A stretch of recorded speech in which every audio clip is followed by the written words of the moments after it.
Hi, welcome back to BitWise. We will discuss the importance of money holding value today. Money is a system of value that facilitates the exchange of goods in an economy. It is the Ringgit Malaysia in Malaysia, the USD in the US. Please support us by subscribing, liking, and sharing. Money is a meter or yardstick for measuring value. This aspect of money is taken for granted by everyone who participates in the economy by using it as a medium of exchange. All trade and economic activity relies on it. It's like a universal language. And just like when we speak our own language, we don't often stop and consider it, we just take it for granted. Have you ever thought about this? Can you imagine a world where a meter kept constantly changing? Science, engineering and almost all commerce would be impossible.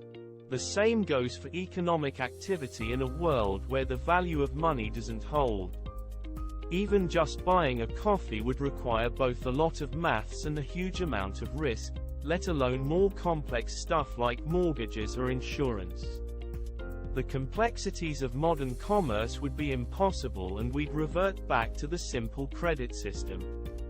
Unlike the meter, however, which is a fixed, objective and universally agreed measurement that will never change, money's value, its measurement, is subjective and therefore changes. That change is the result of money's relative scarcity. The impact on money's value of the increase in its supply is called inflation. That's exactly what happens in countries suffering from inflation, and why sound money is so important and shouldn't be taken for granted. Extreme instability of money is hard to imagine, but Germany between the wars gives good illustrations. The cost of a meal could change between ordering it and receiving the bill. People needed suitcases or wheelbarrows to collect their salary. In October 1923, the number of German marks to the English pound were equivalent to the number of yards to the sun.